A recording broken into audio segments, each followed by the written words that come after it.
Hey folks, I'm live here on Monday, August 22nd at 2 p.m. Pacific time, and I'm talking about Mercury retrograde.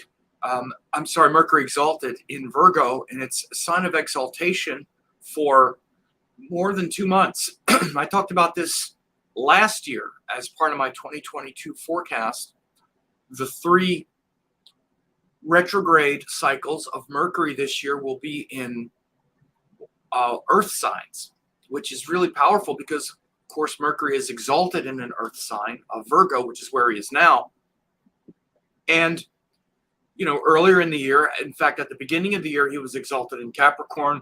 In the spring, he was exalted in Taurus, and he poked his head in Gemini, but mostly Taurus. And then here now at the end of the year, or from the end of summer into the through the fall pretty much, or what, I don't know, 10/26, that's October.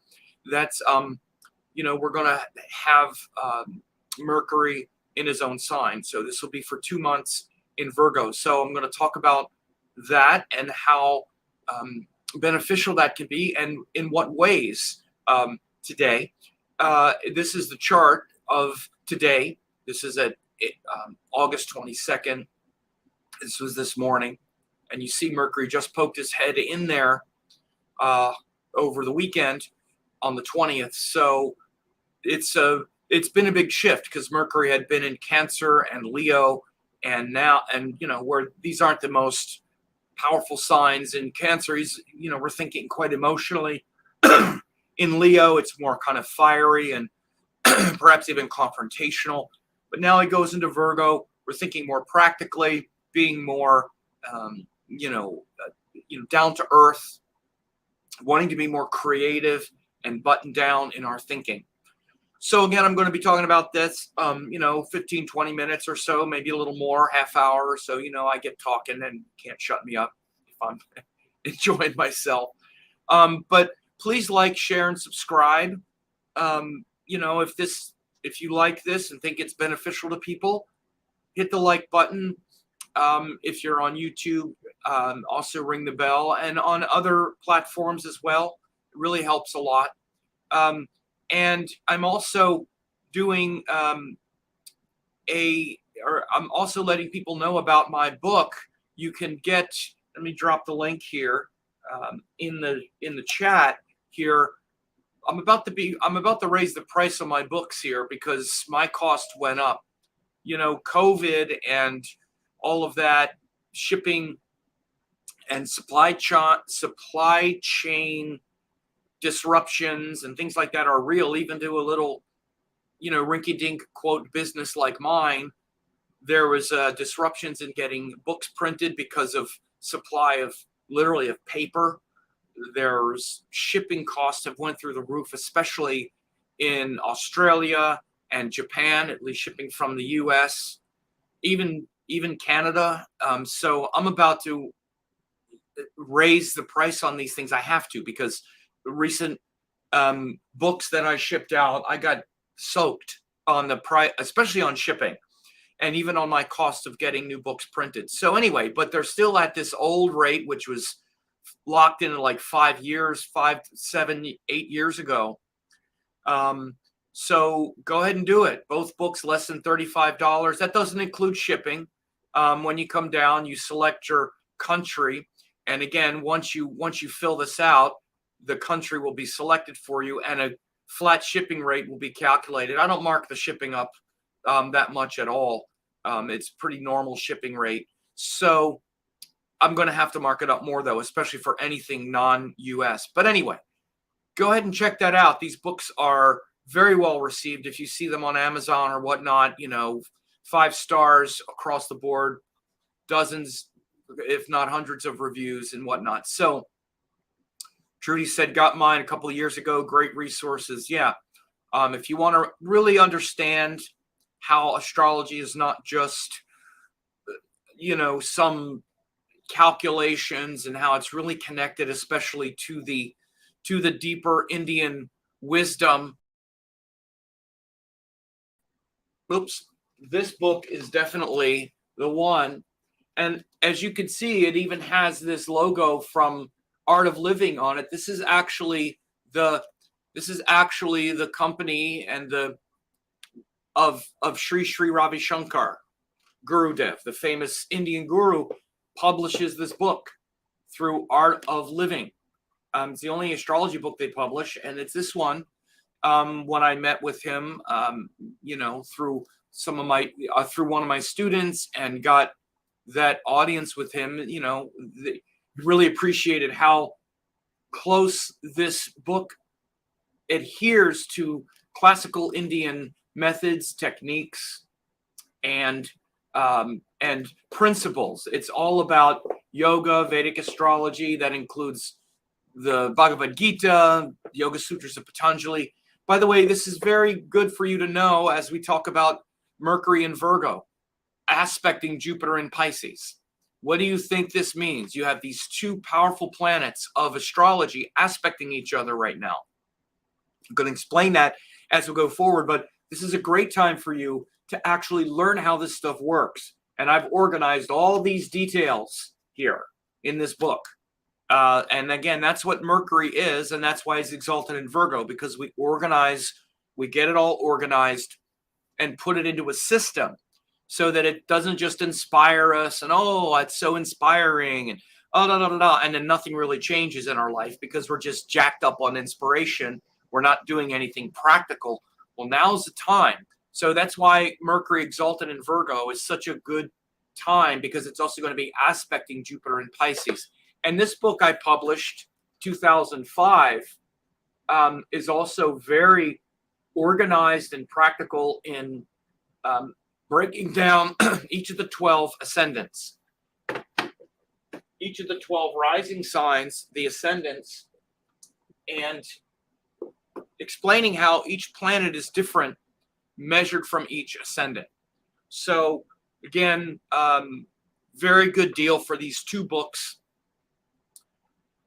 So let's go now and talk about this Mercury in Virgo. Again, he's going to be there for a couple months, from August 20th until October 26th.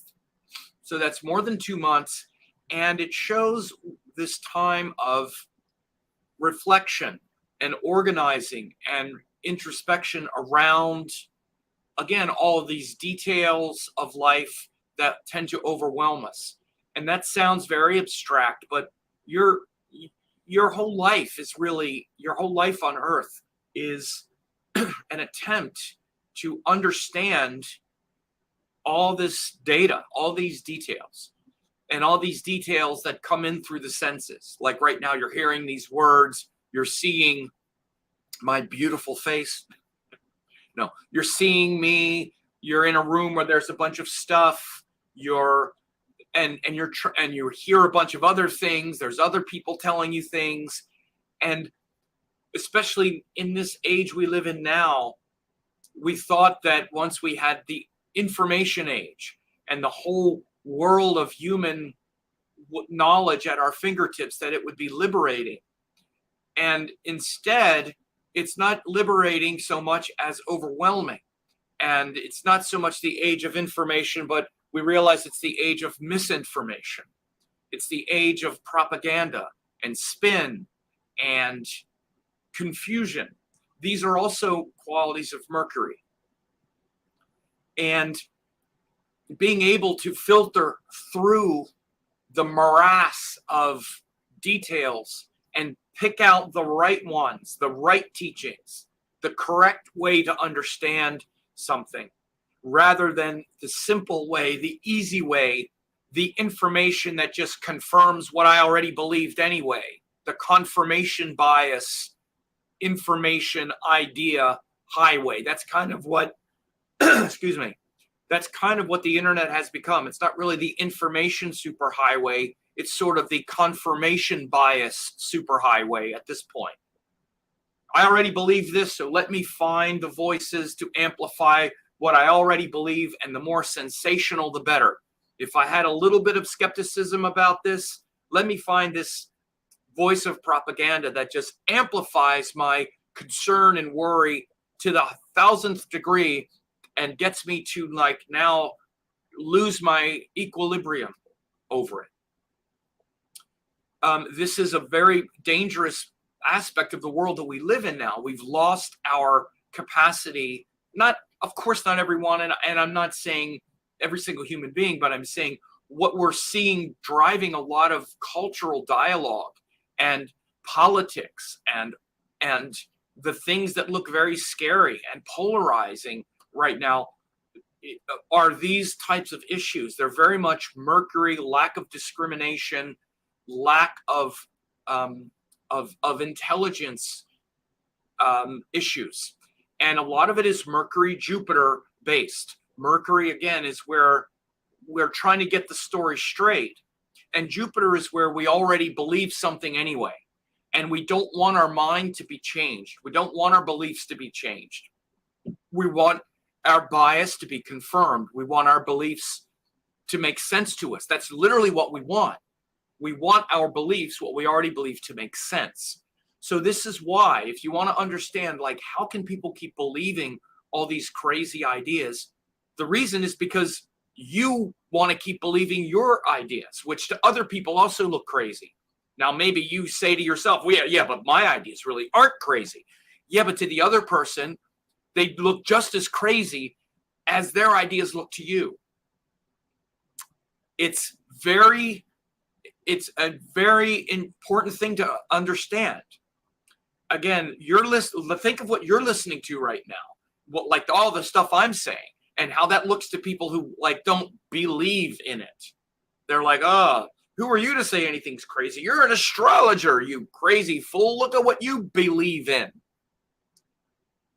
And then you have to kind of go back and say, yeah, but I don't really believe in it. I practice it and I study it and I've put the time into learning it and learning what doesn't work and learning the parts that are wrong. And it's not something I just believe in. I don't just believe in it. It's a practice. Again, this is the difference between Jupiter and Mercury.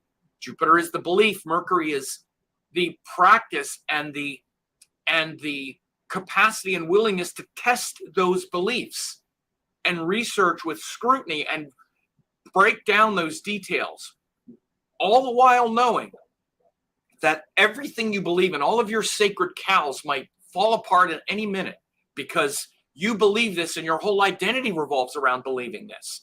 And now here someone is telling you and giving you evidence that seems to go against your beliefs.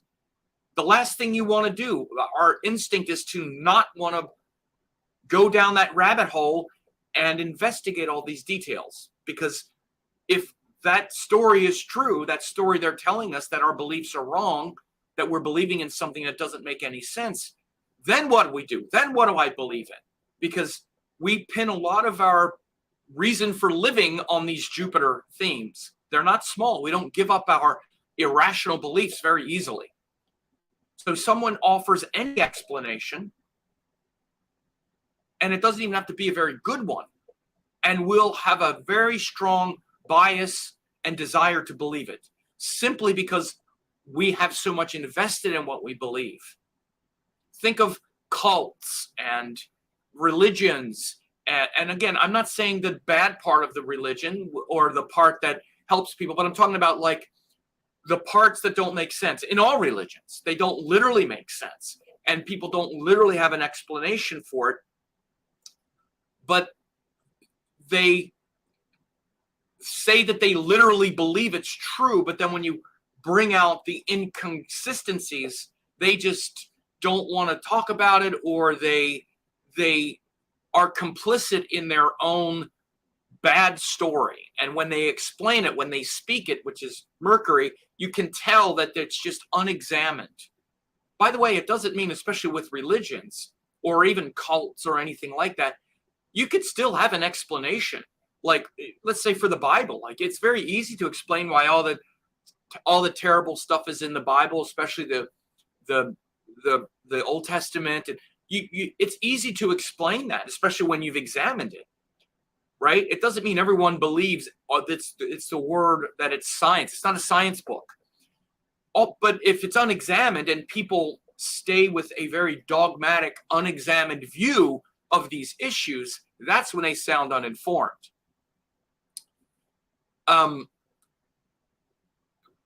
And you can tell how examined someone's beliefs are by what they say, which is Mercury. So I'm talking about these things in this context now, because this is actually how we experience Mercury on a deep level in your own mind. It's the stories you're telling yourself about what you believe about the world.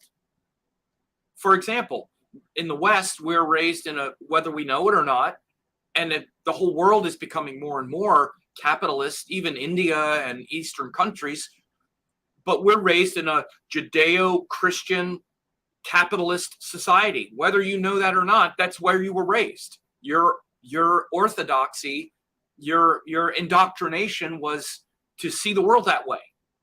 And stuff like what I'm talking about now, with things like astrology and even Indian astrology and outside things, you had to find them on your own, and you found them because the answers you had were not sufficient. The Jupiter indoctrination answer that you had, we were all raised to at least think that it's good to believe in God, good to believe that Jesus was the Son of God. That's good. That's the good thing. That's what you're supposed to believe. And if you believe that, that's good. And rebelling against that has always been rebellious. Even now, to say I don't believe in God or something is, again, this is very, whether you know it or not, it is. So just examine these things. These and your view of life as a Westerner born in a capitalist society. I mean, capitalism could be called a religion, just like communism or anything else. It's a belief about the world and who we are, and we're this body, and we're here to go to school, make money, have a family. These are the good things and the things we're supposed to do. And then at the end, we die and there's heaven and some version of that. That's what we were born into, okay? Again, that's not the whole world. It's not the Eastern world. It's not the African world. It's a Judeo-Christian capitalist indoctrination, which is, again, it's very Jupiter. All of those beliefs are Jupiterian. And people veer from them. Some people double and triple down on them. We have a whole political party in this country now. Its most radical elements have come back and to say we're a white Christian nation, white Christian nationalists. That's, again, this is like, that's their Jupiter. Their Jupiter, their North Star, their vision is this is the thing. And again, when they get to explaining it, for example, it doesn't make sense because the founders of the country were absolutely against religion as having any role in government. They were completely against any indoctrination or any kind of merging of government and religion, for example. But we see, and when you hear people like, let's say, try to make a case for things like that, you can tell how unexamined those views are by what they say. They're Mercury.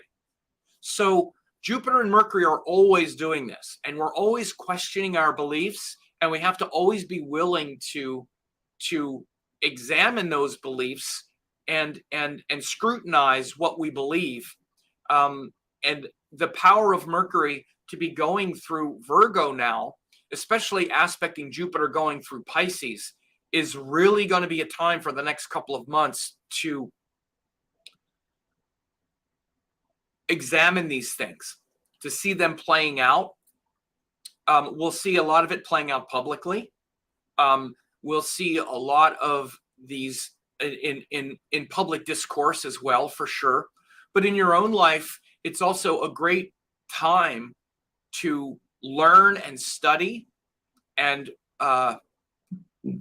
read and actually learn how astrology works, how it actually works, how it is really unfolding in your life. For example, as someone who is listening to astrology here, it could just be this thing that, oh yeah, it inspires me and I believe it, but you don't really know how it works. When you try to explain it, which is how you can really tell a level of understanding and comprehension, when you try to explain it, it doesn't really make a lot of sense. It just sounds like something you believe in. And again, this is why people, and again, you have to understand, this is a thing called projection. When people project onto you something that they believe, they assume that what you're saying is also a belief. Like people, because people have a belief about astrology, for example, or they have a belief, or all of their beliefs are unexamined. For example, again, like people who are very unexamined in their beliefs will project that everyone is unexamined on their belief. Like they would say, oh, that you just believe in astrology, or you believe in this, or you believe in that, because they believe in things and they haven't examined their beliefs. So they're going to project that you are also unexamined. They're not going to understand that it's not just a belief. In fact, why would I believe in astrology when the fact that I'm even listening to astrology is because every other belief has been shattered by now. I wasn't raised to believe in astrology. I was raised to believe in Judeo-Christian capitalism, like I just said. And because that has failed so terribly, and everything since then has failed so terribly, I was left to try to look at astrology. And then I started looking at it and realizing, wow, this actually makes more sense than all this other stuff.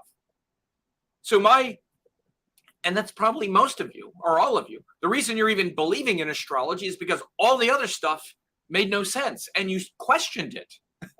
You questioned it, but you should keep questioning and not just go and examine your belief in astrology as well. Because it's not a belief either. It's something that works and that you're supposed to understand. And again, we can always measure how well we understand something by how well we can explain it. So, and that you're judged, which again is now Jupiter stuff, we're judged on how well we can explain, which is Mercury, the things we believe.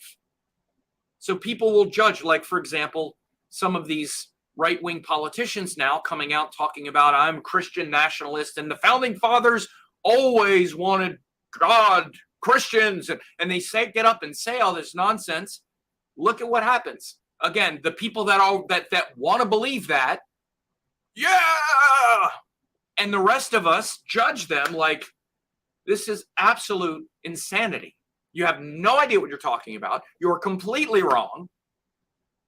And just because you can get other people to cheer you for it doesn't mean you're right or that it's helpful. It's just the blind leading the blind.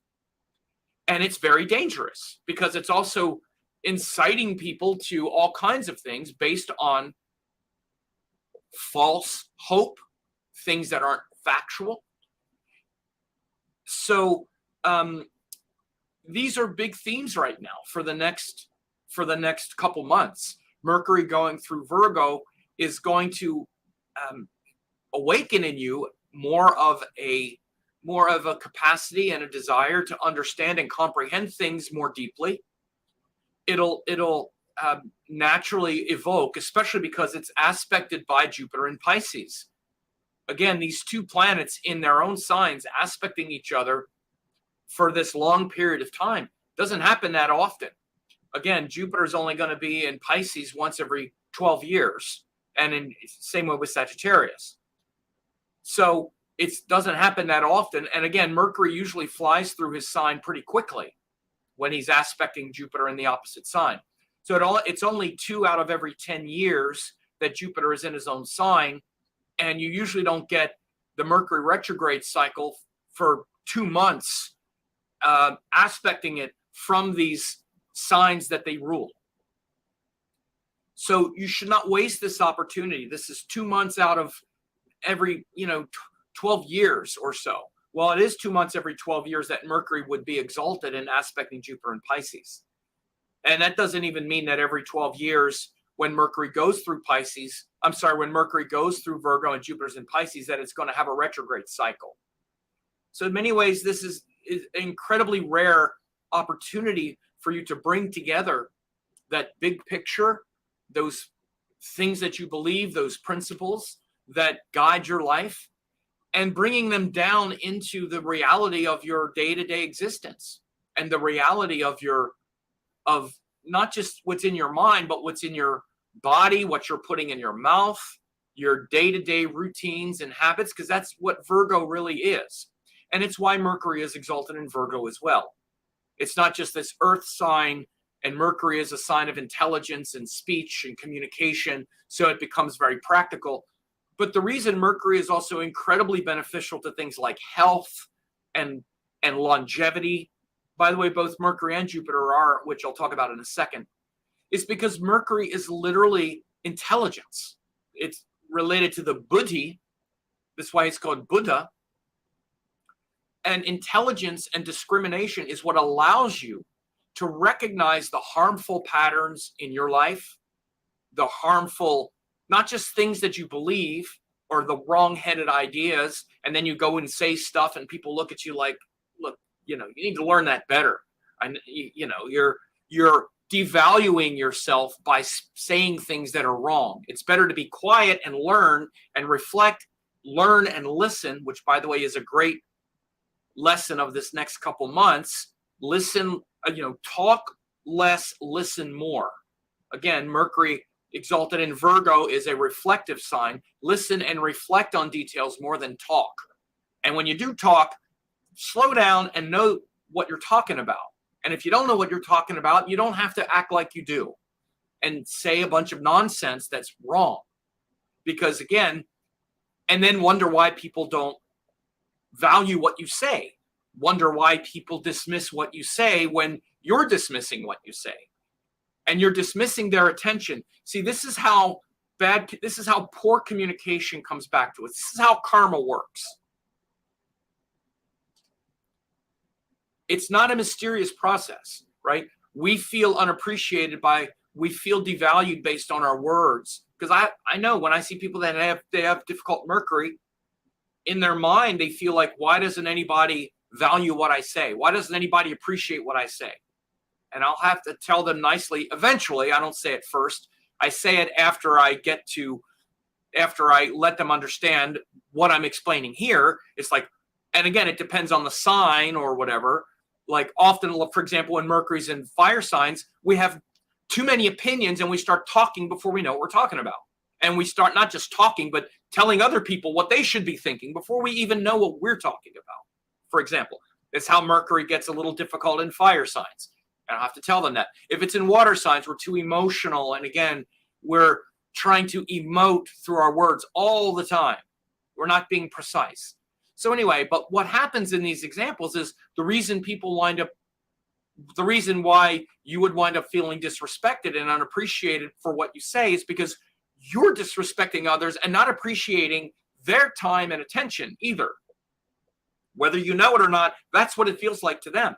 Because again, think of the person who, in either of those situations, it's not like someone would say, it's not as if someone would say a sentence once or twice, and then when someone says, yeah, but that doesn't make a lot of sense, you would go, oh yeah, you're right, I guess that doesn't make sense. No, you're in there arguing and saying and going back and forth, and the person has to go, okay, all right, whatever. Even though you don't know what you're talking about, for example. Or I think this, and then we just again, it's fine. We don't have to know every single thing we're saying. We can just talk, but we have to be honest about what we say. And again, this is why Mercury is about honesty and intelligence and measuring that in people. You see me talk all the time, and it's not like I don't make mistakes, but if I don't know something, I say, I don't know. Like generally, I don't make mistakes with things I say because I'm aware even of these things. You don't have to know everything. Again, this is what I tell my students as well. I tell people, I don't know everything. I don't try to know everything. But whatever it is you're saying, know that it's correct. And if you're not sure, say, I'm not sure. And be curious, like want to find out, investigate it and find out before you say something. And if you say something and it's wrong, say, oh, that was wrong. Sorry. And apologize, or if you have to apologize. Or it's called being honest and having integrity. This is what makes people trust what you say. When people don't do that, and we know that someone might be lying, even if they think it's because it's going to make us feel better. By the way, people usually don't tell white lies to make you feel better. They tell white lies to make them feel better because they're uncomfortable saying something that they think might make you uncomfortable. So they don't tell you what's really there. And then they blah, blah, blah. And then before you know it, you have no idea what the person is saying. You don't trust it anymore. And it was all about them. This is often like the Mercury and the water signs.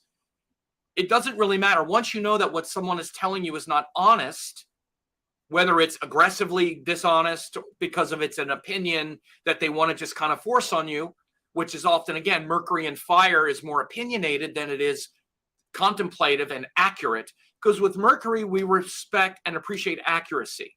Mercury doesn't care, even if you're wrong. If I'm wrong, if I say this now and 5 minutes from now, I find something out that contradicts what I said, the Mercury part of me doesn't feel bad or embarrassed. I would only feel bad or embarrassed if I didn't go back and correct it. I would go back and correct it. Literally correct. Being correct is what Mercury is about. And that's neutral. That doesn't have a charge. It doesn't say, I'm trying to get this thing or get that thing. Mercury is a neutral planet. Neutral in the sense of not really trying to accomplish anything except understanding what's correct and true and real. I want to know what's real and how it works. If what's real goes against what I thought was real 5 minutes ago, then we'll throw what I thought was real 5 minutes ago down the toilet, because I want what's real and I'm willing to change and adjust anything to know the truth. Again, everybody says that's what they want and hardly no one wants it. Think about it. Everyone says, oh yeah, give me the truth, give me the truth, the truth. No one wants to hear it. Trust me, as a Gemini with a lot of Mercury who's gone through his life telling the truth, hardly anybody wants to hear it. And in fact, this is why people, if people pay me a lot of money, they'll pay me to tell them the truth. Other than that, everybody wants Sam to shut up about his truth most of the time. And again, it's not even the truth about a person doing something. It's just truth about an issue. Because the truth about things is actually, it's not personal. It's never personal. It's not like, again, notice how even hearing things like this, we tend to personalize everything. We tend to personalize, let's say, a truth that, like, if someone tells me someone tells me a truth about me, and I know it's true, I'll be thankful to have heard the truth. Now, it might have been hurtful the way it came out, and maybe it was unnecessarily harsh how they said it, or they said it just because they wanted to hurt. Those are other things. But in general, a truth itself, what you would call a harsh truth, is really not that harsh. Or you can say what would seem like a harsh truth in a very compassionate, neutral way. I know I do it all the time because there isn't anything personal. But because I'm aware, let's say like when I'm doing a consultation or working with students or whatever, that most of what I have to do in my work often is in some way or another telling people that all the things they think are actually what they've been doing. And I wouldn't say it like it's their fault, but that's kind of what it turns into. And people have to be willing to hear that. And they are, because I've learned how to do it. And I've learned how to do it not because I've learned an act. It's because that's actually what's real and what's sincere. Otherwise, I couldn't do it. It would be too hard. I wouldn't be able to pull it off. It would be an act. I'm not just saying this about myself. I'm saying this about you. You should understand that the truth, in a real sense, is neutral. And you can tell people the truth about anything. The truth is your friend. And when you understand that the truth is neutral and you just speak the truth and you see people losing their minds because of it, you also don't accept it. You don't get stuck in, well, this person got mad just because I said something that was true or because of this or that. That's not your thing. If you say it with a lot of anger and you accuse people and you la la la la, that's maybe you speaking the truth and bringing in anger and other types of emotions. But just saying a truth and staying with the truth in itself is liberating. And it's liberating literally in a very, it neutralizes all of the charge around, I want to get this thing for me, or I want to win this thing. This is how the truth itself, like the discrimination and speaking the truth and understanding the truth, is very liberating. But we're often not able to be liberated because we're bound by our beliefs. Our beliefs can be very binding. Again, this is the quality of Jupiter. Jupiter is not neutral. Jupiter is a masculine planet that says, this thing I believe, I get a lot out of it. It takes me somewhere. I got a lot invested in that religion and that political figure and that leader who I'm listening to and the things they say. It's the things I believe too. So yeah, I'm ready to, what you're going to tell me a truth that negates all of that. I'm going to fight against it as much as I can, even if everything I say makes no sense. That's not liberation. That's not freedom. That's not intelligence, and it's not freedom. It's bondage and fear. It's fearful of, who am I without that thing? Who am I without that belief or that identity that's wrapped up in all of that? So these are huge issues right now. That's why I'm talking about it in a circular way between Jupiter and Mercury. So with all this Mercury Virgo energy now, it is really a great time to do things like get a book like this, and read it. I'm going to put the Get Sam's Books link there again, but it's definitely a great time to. You see, these are some examples of people who've had these books for years. And, it's definitely an opportunity to really learn these things in greater depth, especially, your love of astrology, your understanding of how you're not just this being in this body here on this earth, but you're a universal being. And how does it work? How does all of this come together? And again, instead of just feeling good about the whole thing of it, yeah, okay, now I understand that. And it's not enough, because when your life arrives in the form of all of these desires and these inner conflicts and this stuff, you're going to want to know what is in conflict. What is the specifics of the thing that's happening now? What is the karma that's arising now? What is it literally? And so in this book, especially in yoga and Vedic astrology, I really break it down, especially around the structures of the yoga texts, because the classical yoga texts, the Bhagavad Gita and the Yoga Sutras of Patanjali, really bring Sankhya philosophy into a framework that is experiential through things like meditation and different practices. But then the astrology shows you what moments are happening now, and even more importantly, how is all of it connected to the transcendent? How is this thing in you that wants, to make a lot of money connected to the divine? Because it is. Nothing we do in and of itself is unintelligent or disconnected from the source. There's a divine reason why you want to make money and have power and have sex and do all of those things that you might feel judged over or something.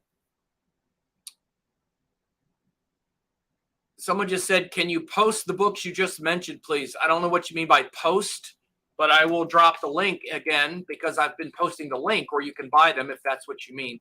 So all of the things that you do, maybe that even are that are confusing, come from a divine source. Even things like guilt and fear and shame and anger, they're just an undeveloped expression of something that is fully developed. They're just an undeveloped expression of your fullness. That same energy that makes you angry at things is just that pure, raw courage filtered through your ego. The same energy channeled through yoga and something divine means that now, instead of wasting your energy fighting against things that you believe in the world that are going to save you, you now realize there's something higher, and you're willing to fight and be disciplined and focused and courageous on that path. Because trust me, that's a more courageous line of action anyway. It's still the same, but it's the same energy. But if you don't understand it and how it works and how it's connected to the divine source, you're just stuck in the ego's game. And this is where 99.99% of us are 99.99% of the time. We're this ego struggling against its own avidya, its own ignorance, its own limitation. So especially the Yoga and Vedic Astrology book delves deeply into all of those principles so that you can return to the source of your own empowerment. And then learn how this works systematically, and then maybe even help others with it. But the first reason to really learn it correctly is so that you understand who you are. So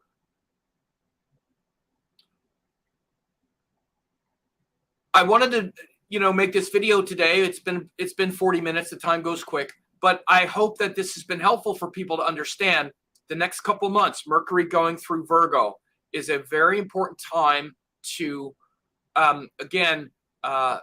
organize the things in your life, to take all of these abstract concepts that you have, all of these intellectual concepts, even things that you believe, even about things you think you already know, but they're really just beliefs that you haven't really examined or figured out or really even understand, and actually understand them, learn them correctly, learn it correctly. Your mind is going to want to be connected to divine teachings and correct understanding over the next couple months.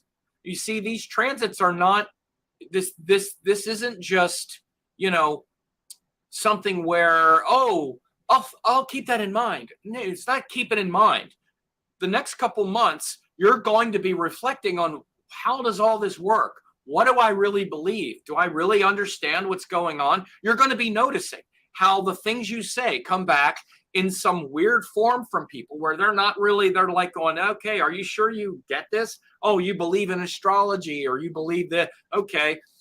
And you're going to notice how, yeah, you know what? I really don't understand what I'm talking about with this thing. And rather than like turn it into some emotional thing or some like, oh, boo hoo hoo, which we tend to do,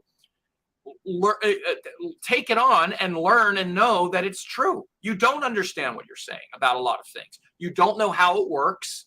Now, again, the best thing is to take in some information now, to reflect, to organize.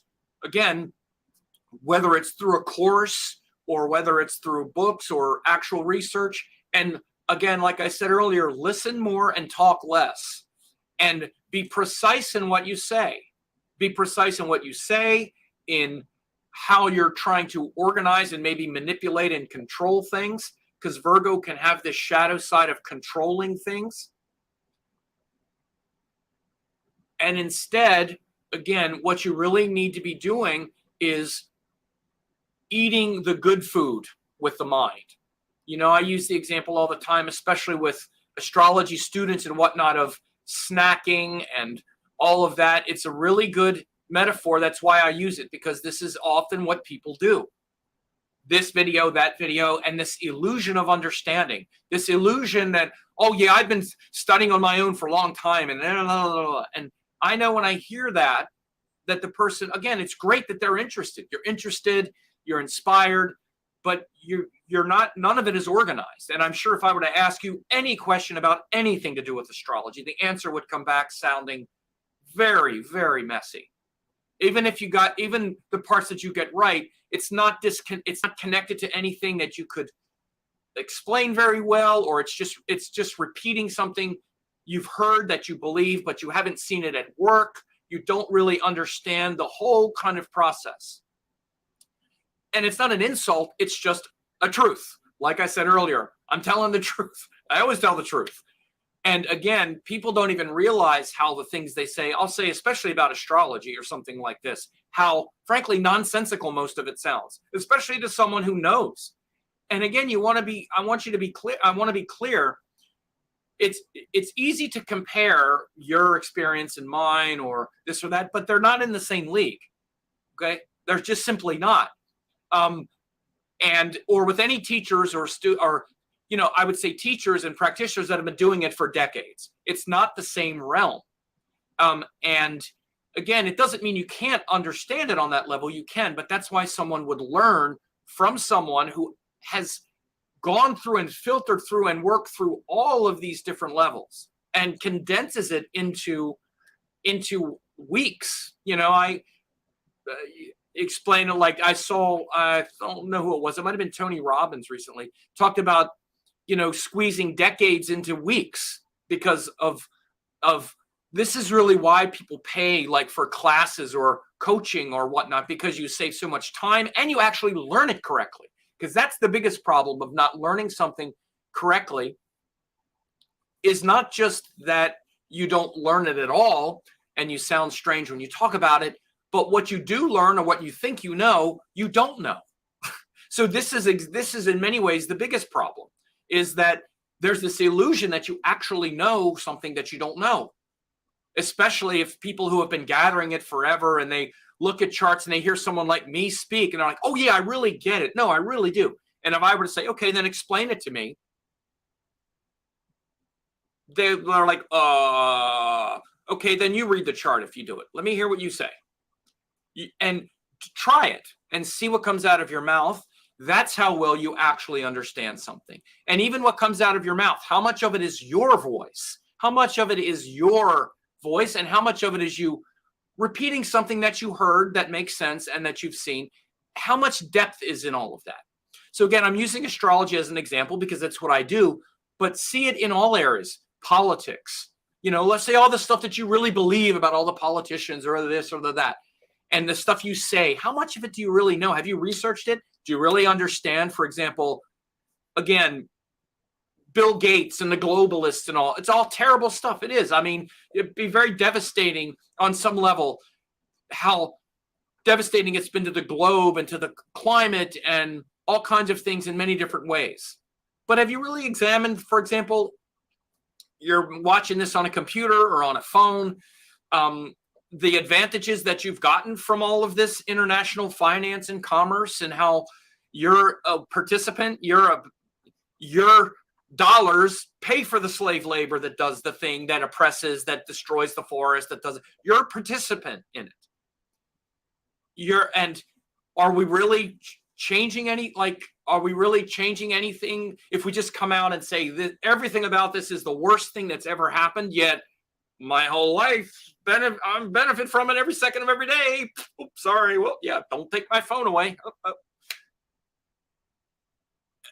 So again, this is why to really understand things comprehensively, you need to step outside even of what seems natural and preconditioned and biased, to really examine it. And a lot of these things will be up for the next couple months, hopefully to our benefit. It definitely could be to your benefit, especially if you take on some study.